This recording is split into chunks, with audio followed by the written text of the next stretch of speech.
Hello guys, your welcome on my channel. Guys, last video में हमने देखा था कि कंप्यूटर क्या होता है। ठीक है, अब ये हमारा फंडामेंटल ऑफ कंप्यूटर का लेक्चर नंबर 2 है। ठीक है, इसमें हम देखेंगे कंप्यूटर के कैरेक्टरिस्टिक्स। ठीक है, मतलब कंप्यूटर की विशेषताएं। ठीक है, तो चलिए चलिए शुरू करते हैं।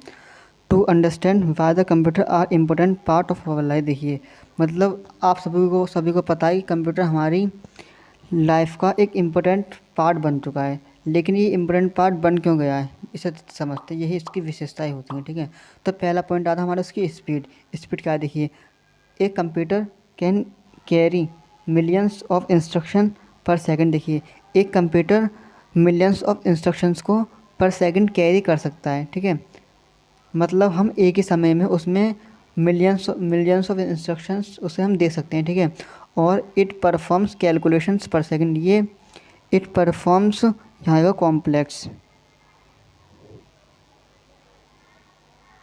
मतलब ये कंप्यूटर जो है कॉम्प्लेक्स कैलकुलेशंस को एक सेकंड में सॉल्व कर सकता है। देखिए, जैसे मुझे मतलब कोई बड़ी कैलकुलेशन होगी जिसे मुझे सॉल्व करने में लगभग 5-6 मिनट लग जाएंगे, लेकिन कंप्यूटर उसे ज़रा से सेकंड में सॉल्व कर देगा। ठीक है, it is very fast device. ये बहुत फास्ट डिवाइस होता है। The speed of computer is measured in the terms of mega hertz and giga hertz. Computer की जो स्पीड होती है उसे हम मेगा हर्ट्ज़ और गीगा हर्ट्ज़ में मेज़र करते हैं। ठीक है, अब इसकी आती है एक्यूरेसी। एक्यूरेसी मतलब इसकी खासियत। ठीक है, तो देखते हैं क्या है। मतलब इसकी मतलब हर टाइम इसका सही होना, ये होती है इसकी एक्यूरेसी। ठीक है, इसकी शुद्धता। ठीक है, तो computer have high degree of accuracy and it perform every calculation with same accuracy. देखिए, कंप्यूटर के पास हाई डिग्री ऑफ एक्यूरेसी होती है और ये हर कैलकुलेशंस को सेम एक्यूरेसी के साथ करता है। ठीक है, और it performs all task without any mistakes. ये हर टास्क को बिना किसी मिस्टेक के कंप्लीट कर देता है। ठीक है, it may give wrong result only when user it may give wrong result only when user gave wrong input. देखिए, ये कंप्यूटर जो होता है ये रॉन्ग इनपुट देता है। कब देता है, जब कोई यूज़र उसे गलत इंस्ट्रक्शन दे देता है। ठीक है, अब आते हैं इसकी नेक्स्ट थर्ड पॉइंट है हमारा उसकी रिलायबिलिटी।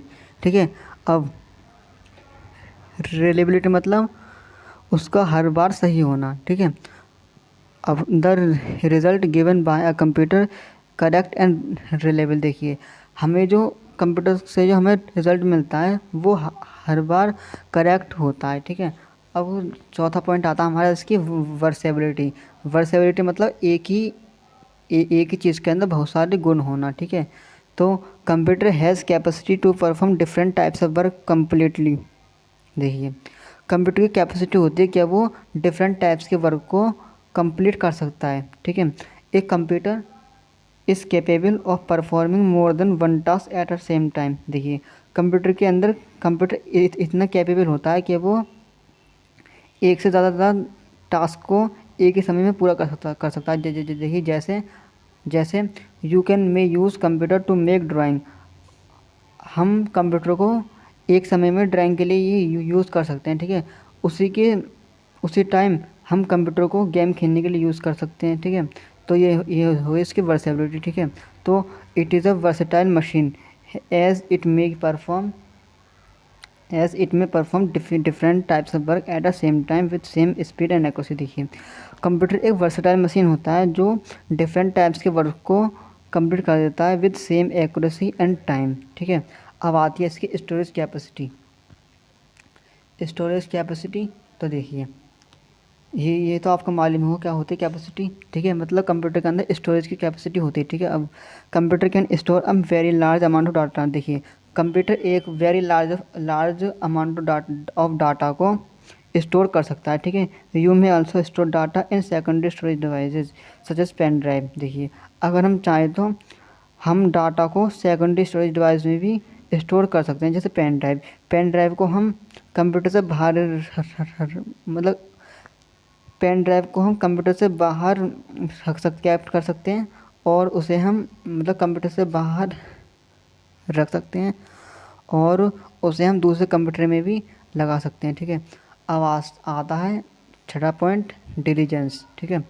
अब डिलीजेंस क्या होता है कि थकना, ठीक है। तो computer free from tiredness, computer कभी थकता नहीं है, ठीक है। इट वर्क्स कंटिन्यूसली, ये कंटिन्यूसली वर्क करता रहता है, ये थकता नहीं है, ठीक है। It perform multiple operations by same accuracy, ये मल्टीपल ऑपरेशंस को कंप्लीट कर सकता है विद सेम एक्यूरेसी के साथ और स्पीड के साथ, ठीक है। अब नेक्स्ट आता है हमारा 7 पॉइंट आता है no I Q, no I Q, ठीक है। It I Q is zero, मतलब इसका जो इंटेलिजेंस कोएफिशिएंट होता है वो ज़ीरो होता है, मतलब इसके अंदर कुछ समझदारी नहीं होती, ठीक है।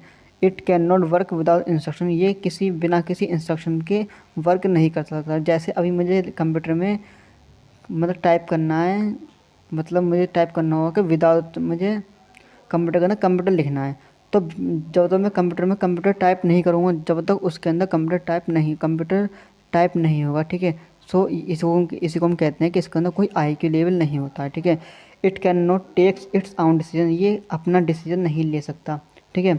और only a user determine what task a computer will perform, ये सिर्फ यूज़र पर डिपेंड करता है, वो किस टाइप का उसे टास्क देगा, वो वही टास्क कंप्लीट करेगा, वो अपने पास से कुछ अपना आई क्यू नहीं लगाएगा, ठीक है। अब 8th पॉइंट है इसका नो फीलिंग, ठीक है। नो फीलिंग, इसके अंदर कोई फीलिंग नहीं है, देखिए। इट डज़ नॉट फीलिंग, इसके अंदर कोई फीलिंग नहीं होती, ठीक है। इट हैज़ नो इमोशन, इसके अंदर कोई इमोशंस नहीं होती, ठीक है। It can not taste anything, ये किसी चीज़ को टेस्ट नहीं कर सकता, ठीक है। It has no experience, it works on the instruction, देखिए इसके अंदर इसमें कोई कंप्यूटर में कोई एक्सपीरियंस नहीं होता और ये बिना किसी इंस्ट्रक्शन के वर्क नहीं करता है, ठीक है। Okay guys,